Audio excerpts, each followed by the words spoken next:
We're back, episode 6. Been away for a while, bit of sabbatical. So, go through the usual. We don't have a guest this week, but Someone let us down, did they? so no, I didn't ask anyone. Johnny, How are you, mate? mate? Yeah, good. Good couple of weeks off, mate.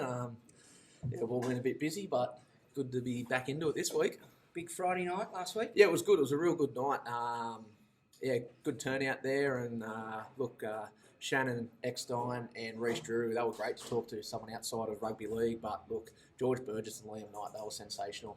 George, both of them gave us an insight into life at the Bunnies, and it was interesting talking to George about his actual passion outside of rugby league. He talked about acting, and look, when he told me before, Nude films. Yeah, when he told me about it before we got to chat with him on stage, I thought he was having a bit of a joke.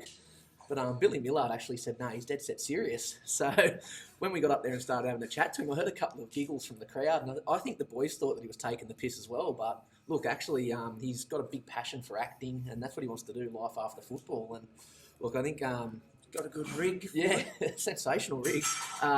Speaking to him, he fell in love with the rule. He really liked the rule, and he said it to everyone that he'd really like to eventually come down here. So I hope Jacko's going to hold him to that. We've had a few. That bloke of Feather, which was one of the Burgess friends, was going to play here too, but never came. But anyway, let's hope that comes through. He's in a bit of strife at the moment. Yeah, well, yeah. I think he won't be seeing the rest of the season. I heard there was a few shenanigans there. Tommy? Mate, good night. Tommy Simpson, he's got a new squat record in Thurrool for his efforts on Friday night. I'm not sure what big G Burgess was weighing in, but it would have been a record for Tommy to squat.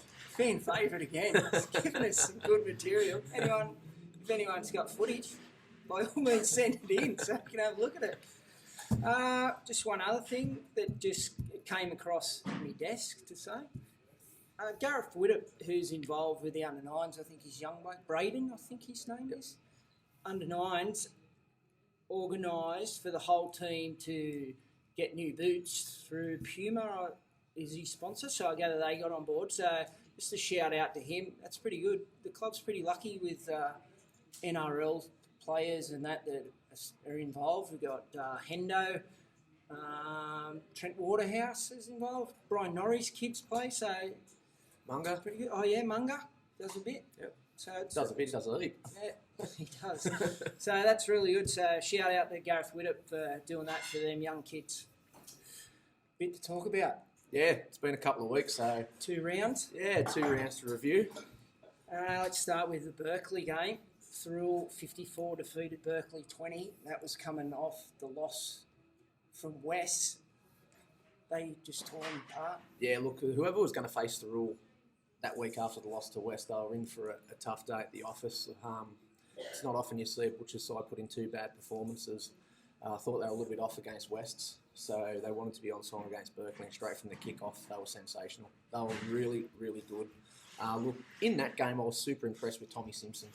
Like, just his carries out of his own area and getting the team on the front foot. It's been one of his features of the game, of his game this season. Yeah, but I have to agree with that. yeah, against Berkeley, that runner. was probably the most impressive effort I've seen from Tommy all year. Yeah, like they can have hands like feet Yes. sometimes. I think he's taken a few mistakes out of his game. Definitely. I really think he has. I think he's making a lot better defensive choices as well out there on that wing. But just his carries out of his own area, it's really laying the platform for his forwards to go forward, because to me he's playing a bit like a Blake Ferguson, where he's getting them early carries out of his own area, and then he's getting a quick play of the ball, which is allowing Jono just to scoot out of acting half at 2 or 3 tackles, and then they're 3 tackles in, they're already on the halfway line. And he's a back rower, really, Yep. but he's got that leg speed and that he can play out there. Yeah, I think this is probably his best year. Yeah, definitely. So he's come on really well. And I like him on the wing. Yep. Use him for that extra forward if Yep. need be. And someone's phone. Yep, so, and I thought the little men sort of really cut him up Yeah, through it was good. the middle. Well, Jono, 3 tries. Yeah, he was sensational, Jono. Look, he missed that game against Wests, so he had to play very, very well against Berkeley, and he's such a important person in this Butchers outfit. But all those 3 tries were from backing up. There was guys making busts through the line, and Jono just being, a good player and just following the ball. He just played off the back of that. What got me, like, and I watched the West game, and nothing against the young kid that was playing. Conor Mollison. Yeah, and he played good, and he obviously played to what Jacko's plan was and that. But watching the Berkeley game, Jono's distribute from dummy half off the ground is so quick, and that gets him across that advantage line, which was sort of not there for the West game. And then it just, I don't know. It's hard to compare nines when you've got Jono, because he's in a league of his own in this competition. Conor Mollison, he's going to be a very, very good player. He's only young. He's only 17, 18. He played in that 18s SG ball side, things like that. He's had stints in first grade. He's very, very good for his age. Look, he's going to be there in the next couple of years. Definitely, he's going to be. He's not in town. He's the long-term option there at the number 9. Yeah, once Jono departs. It was just the difference. Thurul were definitely getting across that advantage line, and they were going forward. I don't think West from his sort of West didn't allow Mollison to do much around the ruck there. They were switched on that day, Wests. I wonder what if Jono did play. Like, I'm not saying that they would have won, but I wonder if they would have had a bit more go forward. Yeah, we talked about this a couple of times with if Jono was there, would have been a difference. I personally don't think there would have been. I don't think they would have won. I think West still win that game.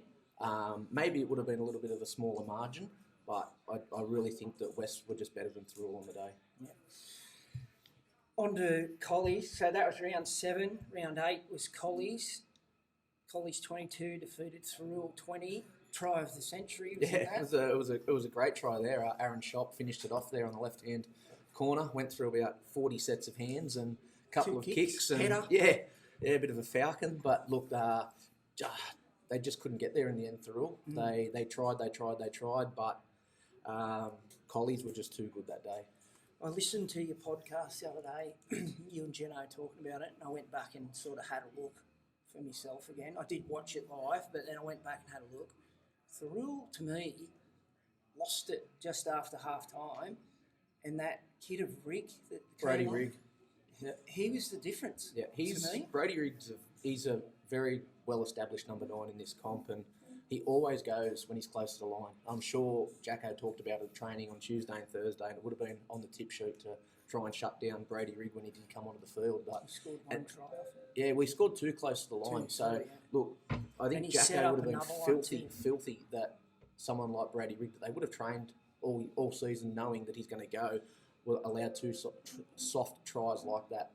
You take those 2 tries out of the game, and Thurul well on top. Yeah, the game could have went either way. I mean, I'm not saying that Collies were lucky, but if it was a draw like you picked, it would have been, no one sort of would have went.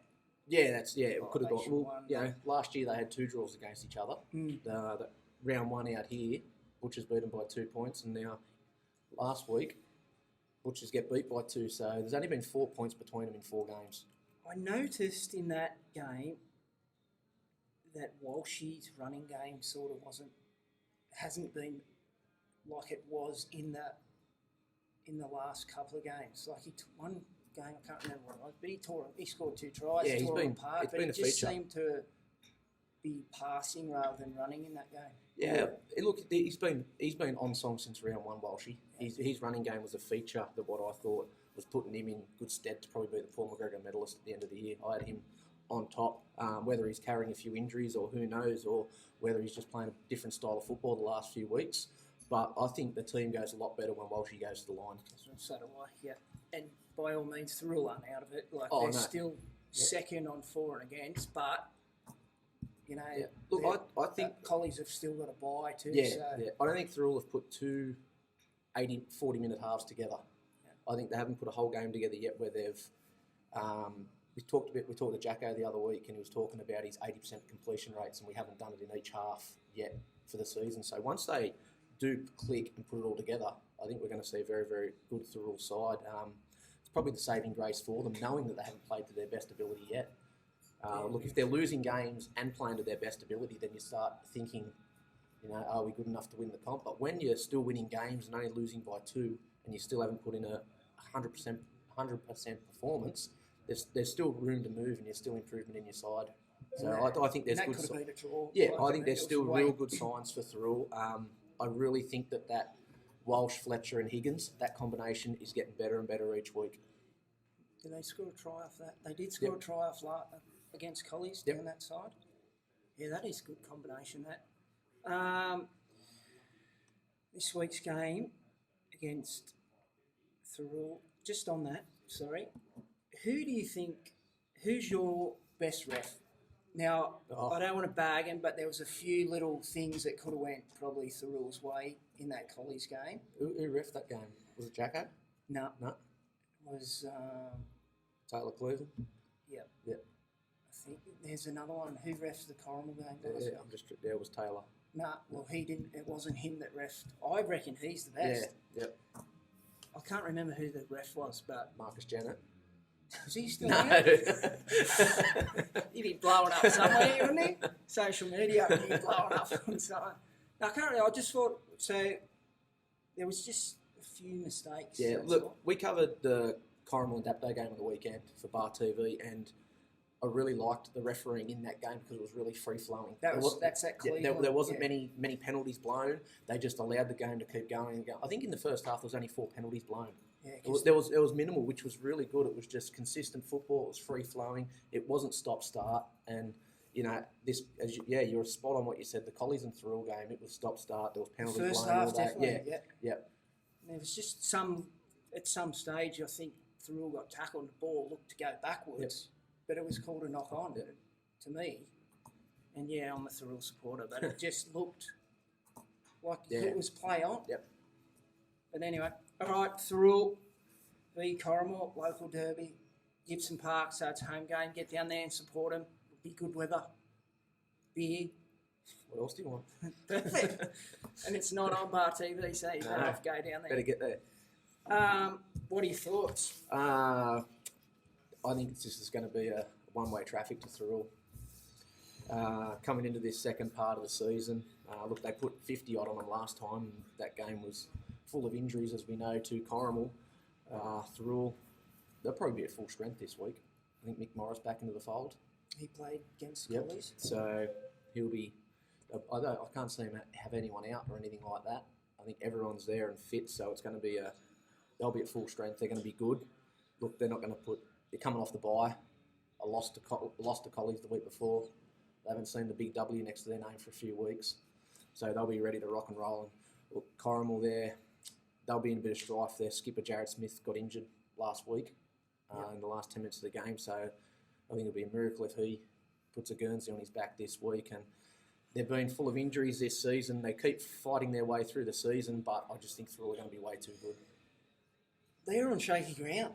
Dapto have now overtaken them for 4th spot. Yeah, I've tipped Corrimal to anyone all year that they'll run 4th come the end of the competition, but just with injuries and how they're falling off the perch and Dapto just coming home with a wet sail, I think now Dapto are in front of them on 4th on 4 and against.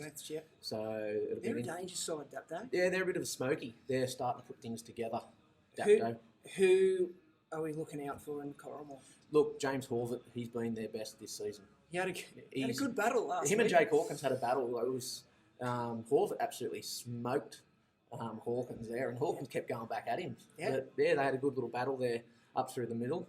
But look, he's been sensational for them. Ryan Power at acting half. I thought he played. He was their best player last week. Yeah, he's very, very good.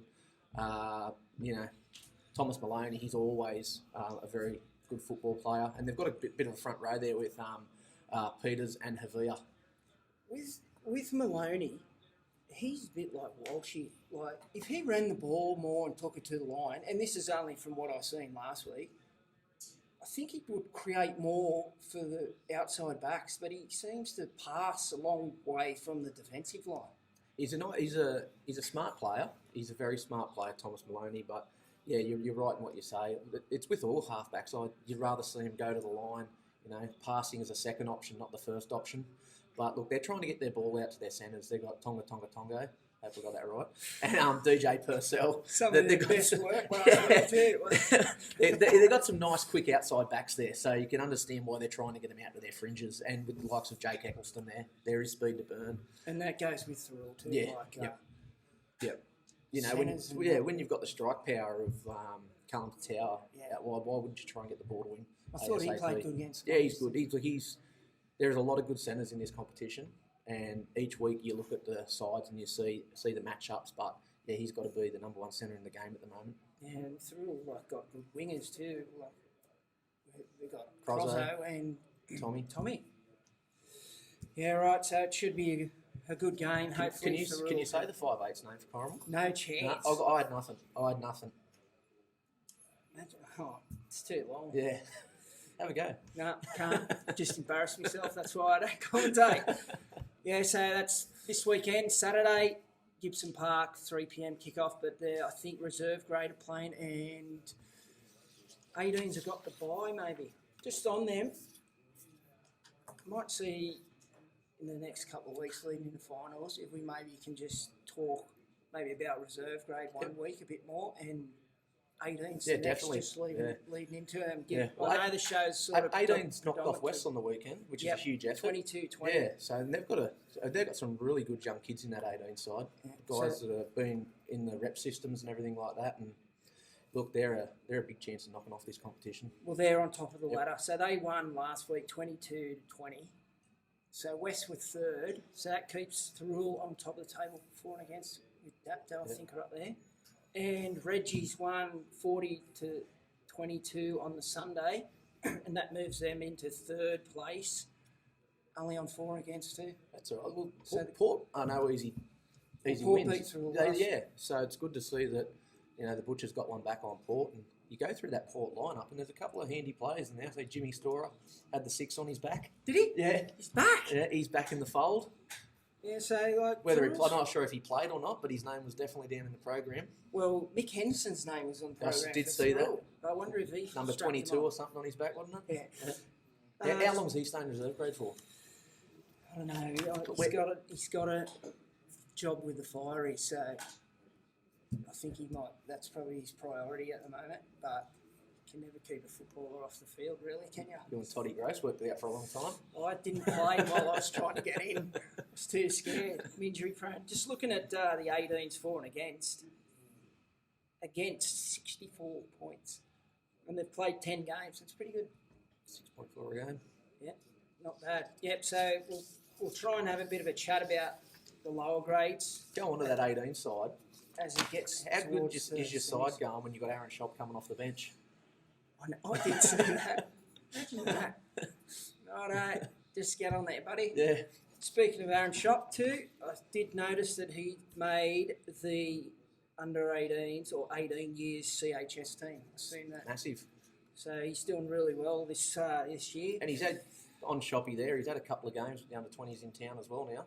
Yep. So he stepped up from that SG ball where they won the comp, and I wonder if he qualifies for our 18s. yeah, well that's why he'd be playing a couple of games. Because you would like to see, Yeah. Well, I never played 18s because Well, there's you're no gonna 18s team, but it's good. They're good years. he can play 18s, reserve grade, first grade.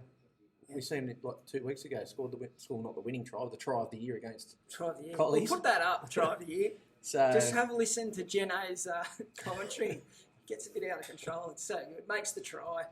Yeah, so Shoppy made the CHS team under 18s or 18s years, which is good. Old Boys Day, I think, is the 10th of August, and it's the 2009 Reggie's reunion as well. So Toddy Gross is going to look at organising something, I think. So we're going to get Toddy on the week before, then have a chat to him about that and see what happens. And I think there's something in the works with the Old Boys. They're going to do something, bit of a fundraiser for themselves and whatever. Hopefully they might. So with the Old Boys, no hints. it's still being thrown around an email at the moment. Can't reveal too much. It'll be good, but Old Boys raffle is on Sundays now. The Old Boys, the raffle, for those that don't know about it, some money goes to them going away to play in the Masters every March, and they also donate a bit of money to families in need. I know the McLean's got a bit, Matty Reuter at one stage got a bit. My family's had some money donated to them, so not all the money goes up there for them to get on the piss with. So if you're down the pub, help them out because they do some good things with it. What are you got on this weekend, Johnny? Down to Dapto, actually. Dapto v Corrimal. The Corrimal, yeah, so that's the Bar No, TV. that was last week. No, Collies. Collies, sorry, Dapto Collies. Yeah, down that one, that's the Bar TV live game. So Do you reckon Collies can get over it? I mean, Dapto can get no, over it? no. I think Collies will stop Dapto's run. Yeah, well, Corrimal had him in the first bit there last week. Yep, yeah. Well, they went. It was 8-4 at half time too, Corrimal, and then they just come out in that second half, and Dapto just clicked into gear. They're coming home. They're coming home, Dapto. But look, I still think they're way off these top three. Yeah, I think they're a couple of pegs below. Yeah. I've tipped Corrimal to run fourth. I'm not going to go off my tip, but if Dapto do sneak into fourth, that 3 and 4 playoff, whoever runs third is going to get a nice cruisy run through. And this is if Thuril do drop down into the third spot. I think Thuril will end up second. But they're a club that like to play footy. Yeah.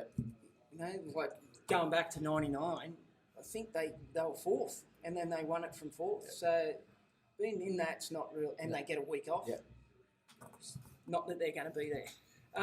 Ryan's Hotel got a band on this Saturday night for all those at the footy. Head back over here and help the sponsors out. Have a few beers, talk some shit. Should be a good night back here Saturday after the game. Saturday, yeah. It hasn't been a home game for a while, so hopefully there's a decent crowd there. Hope not many of the boys are doing Dry July.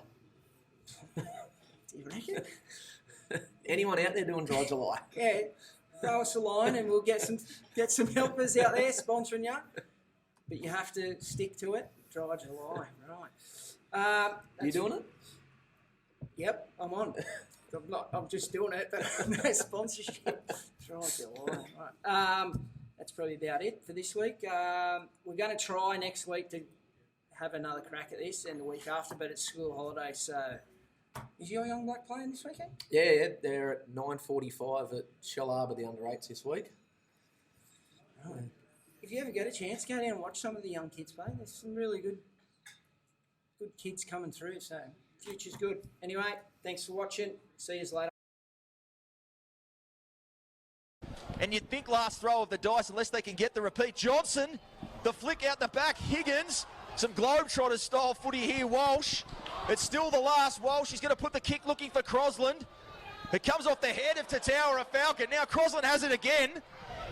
Hot potato footy from the Butchers as they look to steal this one. Ball's still alive. Well, this will be the try of the year. And Johnson, the kick in behind, the chase coming. Shop's got it, he's put it down. Oh, that's amazing. That is incredible. Forget the try of the year. We'll call that the try of the decade.